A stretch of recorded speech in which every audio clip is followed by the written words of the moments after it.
Hello friends, मी प्राध्यापक राहुल भोसले. आपला chemistry विषयामधला आपला पहिला लेसन जो आहे मोल कन्सेप्ट, जो लास्ट लेक्चर मध्ये आपण सुरू केलेला आहे, त्याच्या पुढचा पार्ट म्हणजे एक्झॅक्टली मोल काय असतो, मोल्स कॅल्क्युलेट कसे करायचे, ते आपण आजच्या लेक्चर मध्ये स्टार्ट करणार आहे. मोल्स कॅल्क्युलेशनचे 3 मेथड्स आहेत. So will do one by one. Initially आपण जी फर्स्ट मेथड आहे ती आपण या लेक्चर मध्ये लर्न करणार आहे. सो लास्ट लेक्चर मध्ये आपण जे सुरुवात केलेली होती की जे बेस रिक्वायरमेंट आहे आपल्याला मोल कॅल्क्युलेशन साठी, ती आपण या ठिकाणी बघितली होती. Now will go for the calculation of moles. Before that will learn what is मोल. तर बाळांनो, मोल म्हणजे एक्झॅक्टली काय आहे. सो बाय डेफिनेशन मोल म्हणजे काय आहे, तर amount of substance that contains as many as entities. What is entities means like atoms, ions, molecules, okay, proton, electron, neutron जे आहेत त्याला आपण एंटिटीज असा शब्द वापरू शकतो. As there are atoms in 12 gram of carbon 12 isotope. Mole म्हणजे अशी संख्या जेवढे atoms 12 gram of carbon 12 isotope मध्ये असतात, त्याच्यामध्ये जेवढे atoms, ions, protons, neutrons, electrons जे काही पार्टिकल्स सापडतील त्याला आपण काय म्हणतो, मोल असं म्हणतो. So mole is amount of substance that contain as many as entities as atoms in 12 gram of carbon 12 isotope. 12 gram of carbon 12 isotope मध्ये जेवढे ॲटम्स असणार आहेत तेवढे एंटिटीज ज्या असतात त्यांना आपण काय म्हणतो, मोल असं म्हणतो. हा जो मोल आहे तो एक्झॅक्टली डिटरमाइन कसा केला गेला, तर for determination the mass of carbon 12 was determined by mass spectrometer. Mass स्पेक्ट्रोमीटरचा वापर करून काय केलं, कार्बन 12 चं मास डिटरमाइन केलं गेलं. and that found to be equal to 1.992648 into 10⁻⁻23 ग्राम.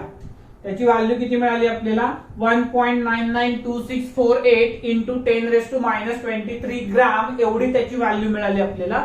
मग जर आपण विचार केला तर त्याच्या ठिकाणी आपल्याला असं लक्षात आलं की जो 1 ग्राम ॲटम आहे, बरोबर का, किंवा 1 कार्बन आहे, त्याच्यामध्ये आपल्याला त्याचं जे मास आहे ते जे सापडलं त्याच्या आधारावरती आपण काय केलं, हा नंबर डिटरमाइन करण्याचा प्रयत्न केला. तर तो नंबर जो डिटरमाइन केला गेला आपण, तो डिटरमाइन केला आपण 12 जे आहे ओरिजिनल मास आहे, ओके, कुणाचं, कार्बनचं. म्हणजे आयसोटोप बाळांनो ज्याचा ॲटॉमिक नंबर सेम असतो परंतु मास नंबर डिफरंट असतो. आता समजा आपण एखादा एलिमेंट घेतला तर त्याच्या बेसला आपण त्याचा ॲटॉमिक नंबर लिहितो, त्याच्या टॉपला त्याचा मास नंबर लिहितो. तर ज्यावेळेस आपण कुठल्याही एलिमेंटचा रिप्रेझेंटेशन करतो त्यावेळेस तो एलिमेंट, त्याचा ॲटॉमिक नंबर आणि त्याचा मास नंबर या पद्धतीने डिटरमाइन करतो. तर असे एलिमेंट ज्यांचा ॲटॉमिक नंबर सेम आहे परंतु ॲटॉमिक मासेस डिफरंट आहेत त्यांना आपण एकमेकांचे आयसोटोप्स असं म्हणतो. त्याचे इलुस्ट्रेशन आहे हायड्रोजन 11, हायड्रोजन 12, हायड्रोजन 13. हे तिघही एकमेकांचे आयसोटोप्स आहेत. जसं carbon C612, carbon C613, carbon C614 असे कार्बनचे आयसोटोप्स आहेत. त्याच्यापैकी जो मोस्ट अबेंडंट म्हणजे निसर्गामध्ये फार जास्त प्रमाणात सापडणारा जो आयसोटोप आहे तो कार्बन 12 आहे. त्याच्या कंपॅरिझन मध्ये किंवा त्याचं मास आपण स्पेक्ट्रोमीटर मध्ये फाइंड केलं. त्याचा वापर करून आपण त्याच्यामध्ये असणारे नंबर ऑफ ॲटम्स डिटरमाइन करायचा प्रयत्न केला. तर त्याच्यामध्ये असणारे नंबर ऑफ ॲटम्स आपल्याला त्या 12 ला या मास स्पेक्ट्रोमीटर मध्ये सापडलेल्या मासने डिवाइड केलं तर त्याची व्हॅल्यू आपल्याला मिळाली एवढी 6.022137 एवढी व्हॅल्यू मिळाली आपल्याला into 10⁻23. and that number is actually called as Avogadro's number. कारण काहीतरी कुठलाही नंबर आहे त्याला नाव देणं गरजेचं आहे. तर त्या नंबरला आपण अवोगॅड्रोस नंबर असं नाव दिलेलं आहे. आणि जो कॉन्स्टंट आहे, हा जो कॉन्स्टंट नंबर आहे तो पर्टिक्युलर इथं फक्त कॉन्स्टंट आहे, एका मोल साठी कॉन्स्टंट आहे. 2 मोल 3 मोल साठी हा जो आहे नंबर तो काय होणार बाळांनो, त्या पर्टिक्युलर नंबरने मल्टिप्लाय करून चेंज होईल. सो कॉन्स्टंट म्हणलं तर एक्झॅक्ट कॉन्स्टंट राहत नाही. So will say it as a Avogadro's number which will fluctuate on the basis of the number of moles. इथपर्यंत फक्त काय लक्षात ठेवायचं आपल्याला, इथे कुठलाही कॉम्पिटेटिव्ह एक्झामचा क्वेश्चन नाहीये बाळांनो इथं जे लिहिलंय त्याच्यामध्ये. तर आपल्याला फक्त या ठिकाणी एकच गोष्ट कन्क्लुजन मध्ये आणायची, ती म्हणजे सगळ्यात महत्वाची काय आहे बाळांनो, की what is Avogadro's number. So in short, तुमच्यासाठी फार एकदम शॉर्ट करतो मी त्याला, 6 into 10 raised to 23 for competitive purpose. 6 into 10 raised to 23 बस एवढंच आपल्याला लक्षात ठेवायचं, बाकी काही गरजेचं नाहीये. हा नंबर जो आहे तो 2 into 10 raised to -23. आपण कॉम्पिटेटिव्ह एक्झाम देणार आहे, बोर्डचा पेपर लिहिणार नाही. तो 2 into 10 raised to -23 अप्रॉक्स. समजते इथपर्यंत? Okay. Then will move for the examples based on the mole. Before that, की त्याच्या मेथड्स एक्झॅक्टली कोणत्या आहेत कॅल्क्युलेशनच्या, त्या आपण या ठिकाणी डिस्कस करूया आणि 1 by 1 आपण स्टार्ट करूया कॅल्क्युलेशन.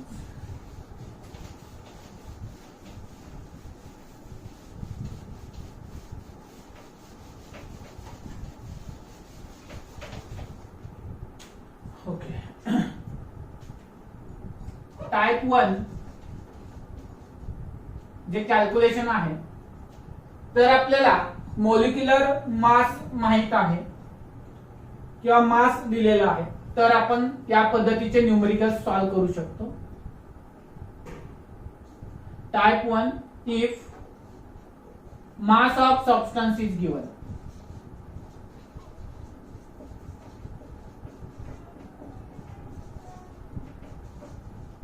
एखाद्या सबस्टन्सचा जर मास आपल्याला प्रोव्हाइड केलेला असेल, तर त्यावेळेस आपण नंबर ऑफ मोल्स कशा पद्धतीने डिटरमाइन करू शकतो ते आपल्याला या ठिकाणी बघायचं आहे. So let's start with a formula. n is number of moles equal to mass of substance. Very simple formula is that. Mass of substance upon molecular weight of substance और molecular mass of substance. In last lecture आपण molecular mass कसे determine करायचे ते learn केलेलं आहे. So that was the base for this lecture. Mass of substance upon molecular mass of substance. So therefore, if n is number of moles, mass is given, molecular mass तुम्ही determine करू शकता आणि त्याच्यावरून number of moles detect करू शकता. Let's start with the example. Find the number of moles in. Find number of moles in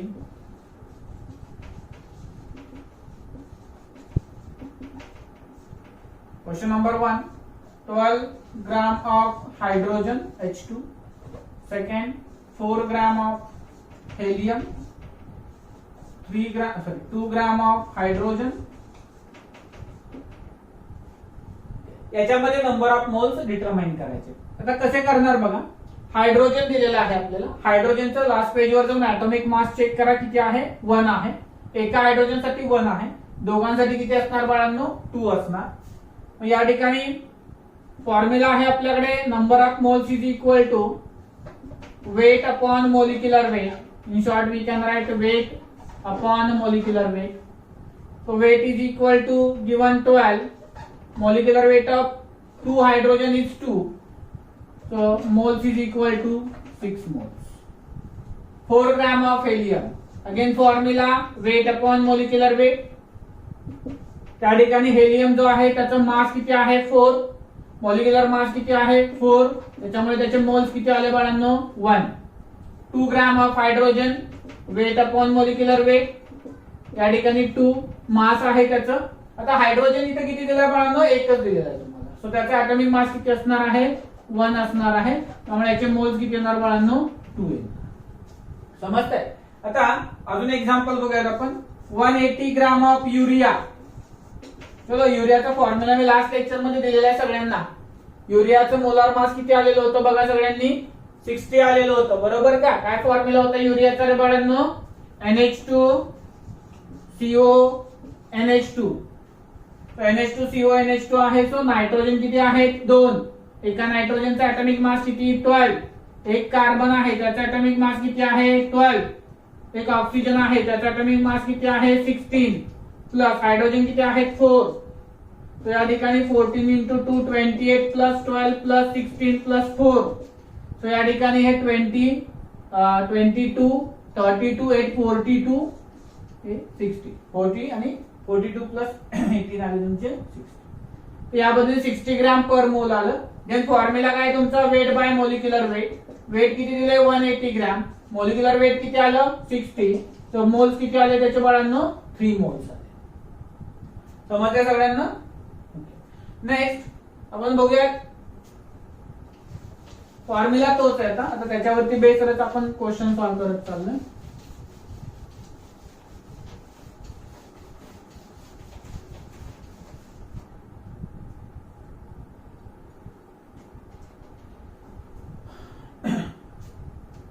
(13.2 gram of CO2). Next question है find number of moles in 13.2 gram of CO2. चलो कोण कोण solve करते बघा. समजतंय का सगळ्यांना. समजलं असेल तर सॉल्व करा. यस काय बरोबर. Number of moles is equal to weight by molecular weight. Weight given is 13.2. Molecular weight for CO2 okay. Carbon किती आहेत 1. एकाचं किती असतं 12. ऑक्सिजन किती आहे 2. एका ऑक्सिजनचं किती असतं 16. किती आलं 12 प्लस 32 किती आलं बाळांनो 44 ग्रॅम आलं त्याचं. दिस इज 44 आलं या ठिकाणी. So this is approximately 44 into 3 is 132, but there is a point in between this, so this will become 0.3 moles. Then calculate for the 24 milligram of oxygen किंवा ओझोन घेऊयात आपण. ओझोन घेऊया. This is ozone O3. So 24 milligram of O3 साठी determine करूयात आणि 1.6 kg of sulphur dioxide साठी पण करूया. चलो आता या ठिकाणी फॉर्म्युले तर मी दिलेत तुम्हाला. ऍटॉमिक मासेस सगळ्यांचे माहित आहेत. तर यामध्ये आपल्याला काय करायचं बाळांनो. आता फक्त एक काळजी घ्यायची की मिलीग्रामचं कन्व्हर्जन ग्राम मध्ये, किलोग्रामचं कन्व्हर्जन देखील ग्राम मध्ये करायचंय. किंवा मग हे जे मासेस घेणार तुम्ही मोलिक्युलर मासेस ते त्या युनिट मध्ये घ्यायचे ज्या युनिट मध्ये तुम्हाला मास दिलेला आहे. दोन्हीचे युनिट सेम करा. तुम्ही मिलीग्राम मध्ये कन्वर्ट करा याला किंवा याचं ग्राम मध्ये कन्वर्जन करा. चलो बघा पहिलं लेक्चर घेतलं होतं. कन्वर्जन दिलेले होते आणि ऍटॉमिक मासेस दिलेले होते. दोन्हीचे युटिलायझेशन या ठिकाणी तुम्हाला करावं लागतं. करा चला मिलीग्रामचं ग्राम मध्ये करा पटपट. यस काय करणार मिलीग्राम टू ग्राम करायला बाळांनो. ओके आपल्याला माहिती आहे सगळ्यांना काय कन्वर्जन आहे रे. 1 gram is equal to 1000 milligram. बरोबर का. So 24 milligram is equal to x gram. So this will be cross multiplied. Then we will get the x is equal to 24 by 1000. So we can write 24 upon 10 raised to 3, or we can write 24 into 10 raised to minus 3. So हे आलं तुमचं मास आलं ग्राम मध्ये. Then mass ग्राम मध्ये आल्यानंतर पुढे solving केलं. Number of moles is equal to weight by molecular weight. हे परत घेऊयात आपण. So n is equal to weight किती आलं बाळांनो तुमचं 24 into 10 raised to minus 3 and then O3 एका ऑक्सिजनचा मास किती बाळांनो 16. so this become 48. so this will become 1/2 into 10 raised to minus 3, or we can write 0.5 into 10 raised to minus 3, or we can write 5 into 10 raised to minus 4 moles. समजतंय का बघा. Then next वाला जो आहे आपला त्याच्यामध्ये आपण काय म्हणलेलं होतं 1.6 kg of SO2. 1.6 kg of SO2. So now we have to convert kilogram into gram. So what is the relation between kilogram and gram? 1 kilogram is equal to 1000 gram. So 1.6 kilogram is equal to x gram. So on the basis of cross multiplication x become 1.6 into 1000 gram. Cross multiply करायला. So x is equal to 1600 gram. Okay, now n is equal to weight by molecular weight. So n is what? Number of moles. weight किती दिले तुम्हाला 1600. molecular weight किती आलं रे SO2 चं calculate नाही केलं. Okay सल्फरचं किती असतं atomic weight 32. ऑक्सिजनचं एका किती आहे 16. सो इथं ऑक्सिजन किती आहे बाळांनो 2. सो दोघांचं मिळून किती झालं 32 आणि हे पहिले किती 32 किती आलं 64. सो दिस बिकम्स किती येते बघा तुमचं. याला आपण कन्वर्ट करूयात थोडंसं. 16 इंटू 10⁻²2 अपॉन 64 करूया. ओके, हे सॉल्व होईल. दिस इज 1/4. सो 1/4 म्हणजे किती असतं रे? 0.25.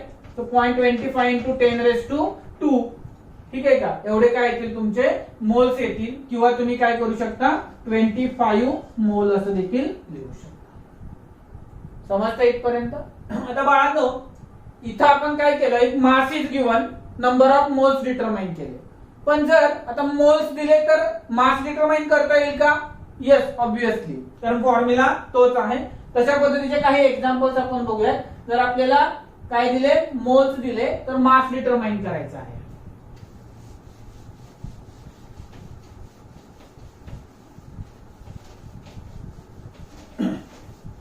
आणि तुमचं फिजिकल केमिस्ट्री माझ्याकडे आहे. तुम्ही अजिबात कसलंही टेन्शन घेऊ नका. तुम्हाला कुठलाही प्रॉब्लेम कधीही येऊ द्या, तुम्ही कधी त्याबद्दल तुम्ही मेसेज करा, कॉल करा, काही अडचण नाहीये. परंतु जे बेसिक्स मी शिकवतोय तुम्हाला, त्या बेसिक्सने जावं. मध्ये आधी कुठलाही पॉइंट कसाही स्टडी करू नका. जेव्हा केमिस्ट्री लर्न करायचे ना बाळांनो, तर एक पर्टिक्युलर प्लॅटफॉर्म आहे, आणि आम्ही दोघंही, अजून एक सर आहेत, लास्ट टाइम मी म्हटलंय तुम्हाला, आम्ही दोघंही एका पर्टिक्युलर सिक्वेन्सनं केमिस्ट्री फॉलो करतो बाळांनो. असं नाही की टेक्स्टबुक मध्ये दिलाय तो पॅटर्न नाहीये. आपल्याला पुढचा म्हणजे समजा फिजिकल आहे, तर फिजिकलचा ट्रॅक कसा न्यावा लागणार आहे. मला ऑर्गॅनिक कडे जायचं, तर मी पर्टिक्युलर ऑर्गॅनिकला नाही स्टार्ट करत. म्हणजे आमचे जे जेपी सर आहेत दुसरे, ऑर्गॅनिकला आम्ही नाही स्टार्ट करत डायरेक्टली. आम्ही काय करतो की इकडे ॲटॉमिक स्ट्रक्चर आहे, त्याचा बेस तिथं आहे, त्यानंतर केमिकल बॉन्डिंग आहे, आणि मग ऑर्गॅनिक चालू होतं. मग तसा ट्रेंड दुसरे सर फॉलो करतात, ॲटॉमिक स्ट्रक्चर, केमिकल बॉन्डिंग, आणि तो पर्टिक्युलर एक स्ट्रॅटेजी असायला पाहिजे कोणत्याही सब्जेक्ट बद्दल. कसंही आपण कुठलाही सब्जेक्ट अभ्यास करू शकत नाहीये. बोर्डचा सिक्वेन्स आहे, सगळं मान्य आहे, परंतु टॉपिक हे कोरिलेटेड असतात. ते कोरिलेशन आपल्याला विचारात घेऊन टॉपिकचा सिक्वेन्स ठरवावा लागतो. चालेल. आता याच्यानंतर जो मोल कॉन्सेप्ट आहे ना बाळांनो, त्याच्यात हा फर्स्ट टॉपिक आहे, बरोबर. देन तुमच्याकडे 8th टॉपिक आहे, रेडॉक्स रिएक्शन नावाचं, आणि which is in a part second for NCERT textbook. But whenever we think about the competitive examination, we can't separate these two topics. So whenever we are going to learn mole concept, at that time only we have to learn the 8 lessons. So we are not going to differentiate two different lessons, but we are going to combine these two different lessons and we'll teach under the one roof, because these two lessons are interrelated to each other. So we can't separate these topics. Whenever there is a question in competitive examination, this question is on the basis of combination of the redox and mole concept or individual mole concept or redox reaction. So दोन topics आहेत, interrelated आहेत बाळांनो. आपण properly learn करूयात. तुम्ही घेऊ नका, tension घेऊ नका. केमिस्ट्री म्हणलं की थोडंसं ब्लड प्रेशर वाढतं, आमचंही भरपूर वाढायचं. आम्ही ज्यावेळेस 11वीत होतो त्यावेळेस स्पेशली थोडंसं ऑर्गॅनिकला जास्त ब्लड प्रेशर वाढायचं. मिथेन आलं की आम्हाला थंडी वाजायची. तर तुमच्याकडेही थोडं होईल हळूहळू. फक्त एक सिक्वेन्स फॉलो करा, तुम्हाला कुठेही अडचण येणार नाही. Okay. So find mass in असा क्वेश्चन, इन जनरल क्वेश्चन घेतो मी.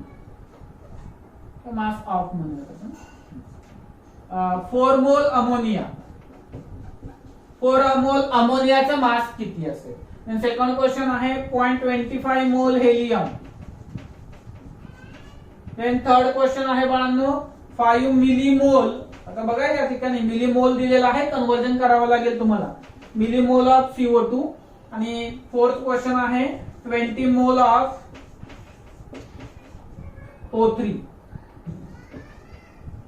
20 मोल ऑफ O3 जो आहे बाळांनो, त्याच्यासाठी आपल्याला हे करायचं आहे. तर आता या ठिकाणी 4 मोल अमोनिया, 0.25 मोल हेलियम, 5 मिलीमोल ऑफ CO2 आणि 20 मोल ऑफ ओझोन. तर हे जे आहे बाळांनो, ते आपल्याला फॉलो करत असताना, ठीक आहे, फॉर्म्युला तोच आहे. Number of moles is equal to mass upon molecular mass. So number of moles आले, वेट अपॉन मोलिक्युलर वेट आलं. वेट डिटरमाइन करायला सांगितलेलं आहे. मोलिक्युलर वेट आपल्याला डिटरमाइन करता येतं. अमोनियाचं मोलिक्युलर वेट किती येणार बाळांनो 17. हेलियमचं किती असतं अटॉमिक वेट 4. CO2 चं किती येणार आहे बाळांनो 44. O3 चं किती येणार आहे बाळांनो 48 येणार आहे. चलो हे मोलिक्युलर वेट आले प्रत्येकाचे. इलेमेंट असेल एक सिंगल तर ऍटॉमिक वेट शब्द वापरतो आपण, आणि पूर्ण एक मोलिक्युल असेल तर मोलिक्युलर वेट शब्द वापरतो आपण त्याच्यासाठी. ऍटॉमिक मास आणि मोलिक्युलर मास मध्ये काय डिफरन्स आहे? डिफरन्स आहे एका इलेमेंटचा असेल तर ऍटॉमिक मास आहे, एका मोलिक्युलचा असेल तर मोलिक्युलर मास आहे. ग्राम मध्ये डिटरमाइन केलं तर ग्राम मोलिक्युलर मास, ग्राम मध्ये डिटरमाइन केलं तर ग्राम मोलिक्युलर मास. ठीक आहे. अजून काही टर्म्स आहेत तर पुढे आपण लर्न करूया. Therefore n is equal to, okay इथे आपण सॉल्व्ह करत होतो वेट काढायचे. So weight is equal to काय आला? Mole into molecular weight. What is mole? 4. Molecular weight 17. So what is mass of the ammonia taken? Formula बरोबर आहे ना, molecular mass 17.4. Okay 68 gram ammonia is taken initially. n is equal to weight by molecular weight. Weight is equal to n into molecular weight. So 0.25 mole is given. What is the mass of the helium-4? So this become 1 gram helium is taken initially. Then 5 millimoles आहे. तो या ठिकाणी formula मी पुन्हा एकदा तोच लिहितोय. Weight by molecular weight is equal to weight is therefore weight is equal to number of moles into molecular weight which is equal to the 5 millimole दिले बाळांनो. ओके 5 मिलीमोल दिले. So first convert that millimole into the mole. कसं convert करणार? 1 mole is equal to 1000 millimole. Okay so या ठिकाणी किती millimole दिले? 5 millimole is equal to how much moles? x moles येणार तुमचं. सो कन्वर्ट करा याला. x इंटू 1000 आहे बरोबर का? सो ते काय आलं तुमचं 5/1000 आलं बरोबर. हे क्रॉस मल्टिप्लाय केलं. सो 5 इंटू 1 इज 5 आणि x into 1000 is 1000x. So x is equal to काय आलं 5/1000. So this will become 5 into 10 raised to minus 3 moles आले. So 5 into 10 raised to minus 3 मोल मध्ये कन्वर्ट केलं आपण त्याला. नेहमी जेव्हा आपण स्मॉल युनिटचं कन्वर्जन लार्ज युनिट मध्ये करतो ना बाळांनो तेव्हा पॉवर ही निगेटिव्ह येते. आणि लार्ज युनिटचं स्मॉल युनिट मध्ये केलं तर बघा लार्ज टू स्मॉल युनिट केलं तर काय पॉवर येते बाळांनो? पॉझिटिव्ह येते. आणि स्मॉल टू लार्ज केलं तर पॉवर काय येते बाळांनो? निगेटिव्ह येते. into okay what is the molecular mass 44. This become 140 into 10 raised to minus 3 gram.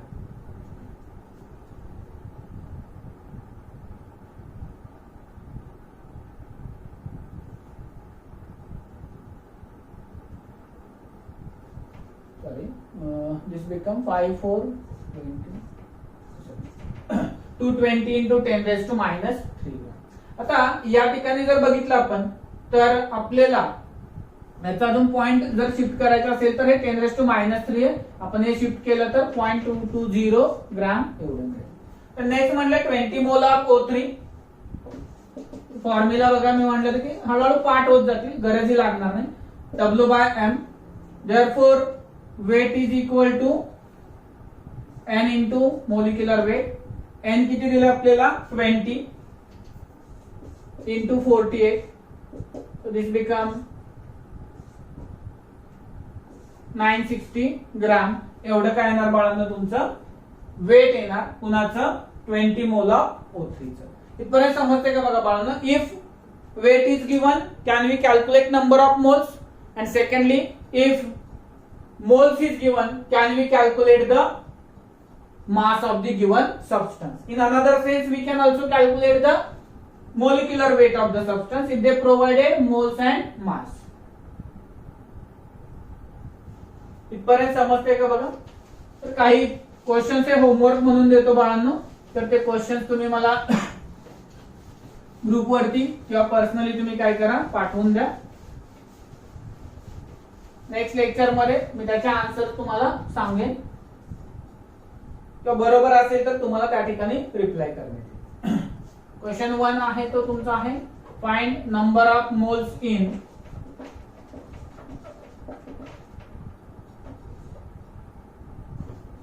$484 gram of sucrose. Sorry, 684 gram of sucrose. Then 126 gram of or 1.26 gram of HNO3, 0.98 gram of H2SO4, 9.8 gram of H3PO4,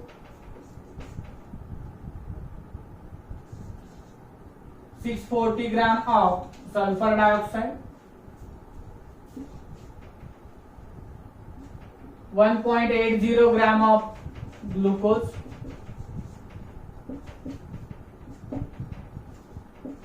3-4 gram of ammonia,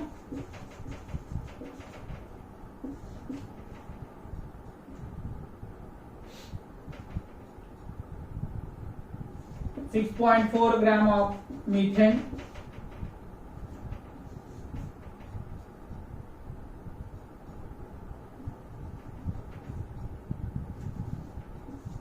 60 gram of ethane, 4.4 kg of carbon dioxide. तर ह्या questions मध्ये बाळांनो काय करा, तुम्ही moles determine करा. Will take another question in which we are going to determine the mass.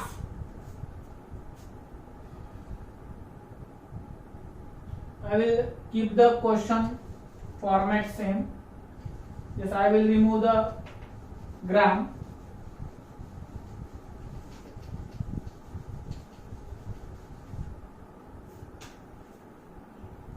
Find mass of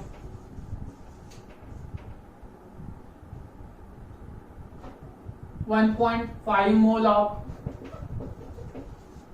sucrose, 1 mole of HNO3, 5 mole of H2SO4, 2 millimole of H3PO4, 20 moles of SO2, 5 millimole of glucose,